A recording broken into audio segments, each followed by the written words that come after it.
आप जैसे दलाल पत्रकारों के लिए चूड़ियां लाया हूं। अरे दलालो, अरे भैया दलाली करना बंद करो, देश को तोड़ना बंद करो, देश में नफरत फैलाना बंद करो। ये क्या है? पहन लो चूड़ियां, गायो चोली चौक चौराहा पर ठुमका लगाना। लो आप सभी पत्रकारों के लिए है, लो ले लो, बांट लो, अपने आपस में पहन लेना। अरे भाई तो ये बात स्मृति ईरानी से पूछो ना, अपने दीदी से पूछो। अरे भैया ये सौभाग्य की निशानी है और ये उस समय 13 रुपए किलो चीनी बांट रही। अस्सलाम वालेकुम दोस्तों, मैं हूं शारिफ खान। आज हमारे साथ दिल्ली जंतर मंतर से पंकज श्रीवास्तव जी हैं। पंकज श्रीवास्तव जी ने गोदी मीडिया को धूल चटाते हुए कुछ ऐसे विजुअल दिखाए और कुछ ऐसी बातें कही हैं जिससे सुधीर चौधरी, जो आज तक का पत्रकार है, आज तक पे ब्लैक एंड व्हाइट नाम से उसका एक शो आता है, उसके अंदर किस तरह से हिंदू मुसलमान वाली बातें कर रहा है, खुल करके हिंदू मुसलमान कराने के चक्कर में ये वीडियो देखिए। इस सारी चीजों को देखते हुए पंकज श्रीवास्तव जी, जो हमारे हिंदू समाज से आते हैं, बहुत ही सभ्य व्यक्ति हैं, उन्होंने सुधीर चौधरी और तमाम उन हिंदूवादी संगठनों को खुली चेतावनी दी है और उनको सीधा करने का काम किया है। दिल्ली में खड़े होकर के बोल रहे हैं कि अब किसी के अंदर अगर हिम्मत है तो हमें रोक के दिखाए, हम मिलेंगे मुसलमानों से। साथ ही साथ स्मृति ईरानी, जो सिलेंडर के लिए सड़कों पर उतर चुकी थी कि बहुत महंगाई बढ़ गई है, उनको भी किस भाषा में जवाब दिया है पंकज श्रीवास्तव ने। ये वीडियो क्लिप देखिए आप। पंकज श्रीवास्तव MIM पार्टी से जुड़े हुए हैं। ये हिंदू समाज से जरूर आते हैं, लेकिन ये उस हिंदू समाज से आते हैं जो सेक्युलर हिंदू समाज है, जिसके अंदर सभी धर्मों को मोहब्बत सिखाई जाती है, सभी धर्मों के अंदर भाईचारा सिखाया जाता है।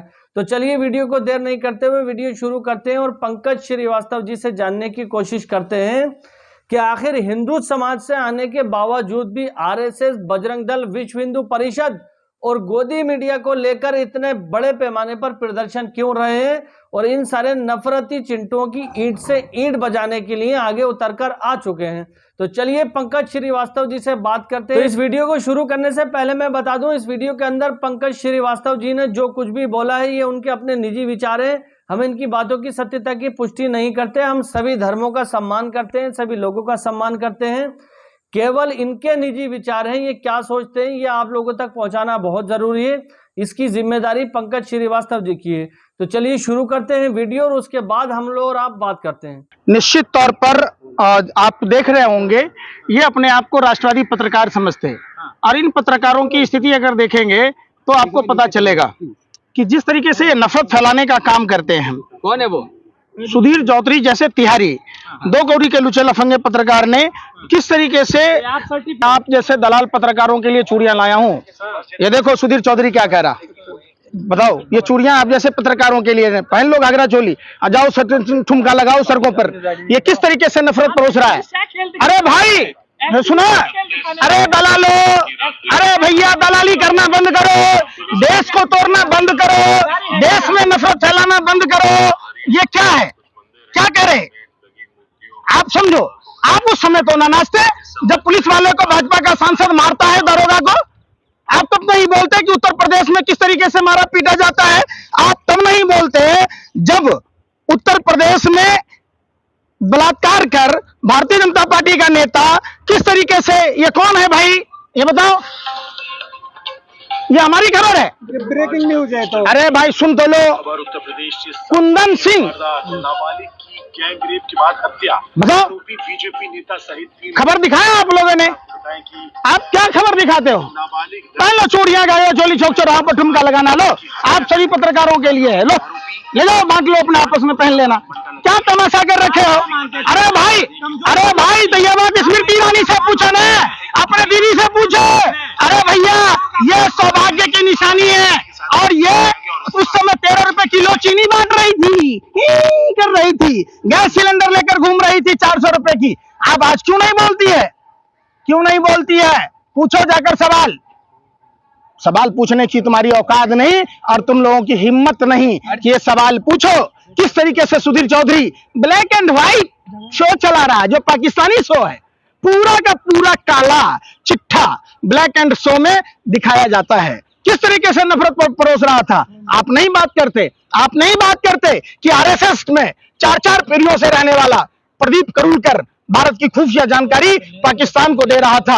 आप नहीं चर्चा करते उस शर्मा के बारे में जो गैलेंट्री अवार्ड से नवाजा गया था, वो पाकिस्तान को खुफिया जानकारी दे रहा। आप नहीं बात करते कि पुलवामा में आरडीएक्स किसके थे, वो जेलेटिन किसका था। आप बात नहीं करते,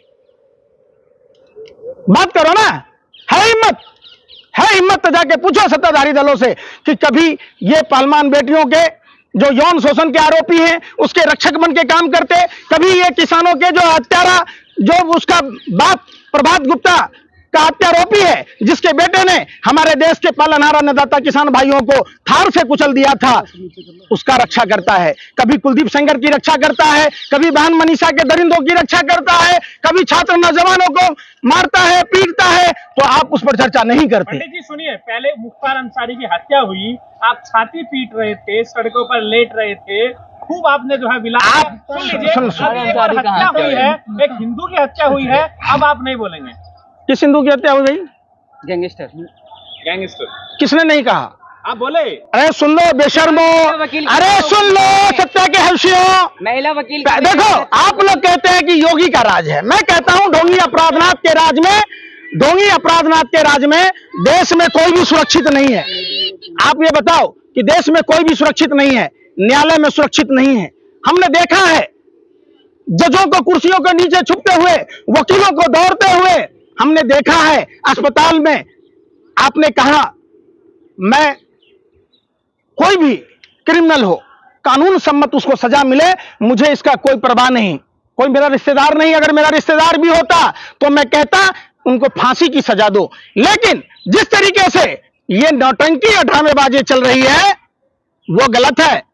अस्पताल में अतीक अहमद की हत्या हुई, न्यायालय में मुख्तार अंसारी के जो करीबी थे, जो आपके पश्चिम उत्तर प्रदेश से हैं, हत्या करना हमारा कानून नहीं कहता, कानून सबके लिए बराबर है। तो उम्मीद करता हूं दोस्तों ये वीडियो देखकर आपको बहुत कुछ जानने को मिला होगा। ये बात बिल्कुल सही है कि आज तक का जो पत्रकार है सुधीर चौधरी, अब वो इतना 2-3 पत्रकार हैं, अमीश देवगन है, सुधीर चौधरी है, एक अमन है, अमन चोपड़ा नाम का, ये 3 से 4 पत्रकार ऐसे हैं जो खुलकर सामने आ गए हैं। मतलब इनके अंदर अब इतनी भी मर्यादा नहीं है जो बातों को घुमा फिरा करके दिखा दे। अब खुल के बिल्कुल खुल्लम खुल्ला हिंदू मुसलमान कर रहे हैं, खुल्लम खुल्ला टिप्पणी करते हैं, खुल्लम खुल्ला ट्वीट करके लगातार तंज कसने की बात करते हैं।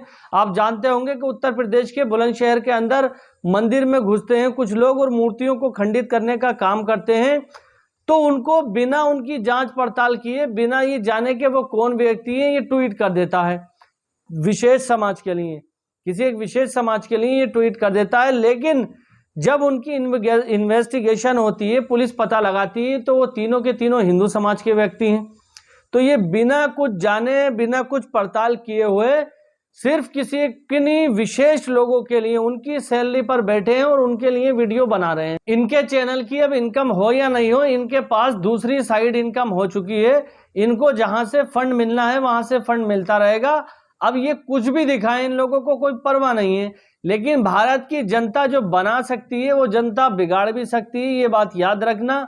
तुम और तुम्हारे बच्चों को इस बात का हमेशा अफसोस रहेगा कि जब भारत के अंदर सबसे सख्त माहौल था, जब लोगों को सच्चाई दिखाने के लिए हमें आगे आना चाहिए था, वहां हम झूठ फैला रहे थे। फिलहाल आपको वीडियो देखकर क्या क्या समझ में आया कमेंट में जरूर बताएं। अगर आप हमारे चैनल पर पहली बार आए तो चैनल को सब्सक्राइब करके बेल आइकन पर ऑल का बटन सेलेक्ट कर लें।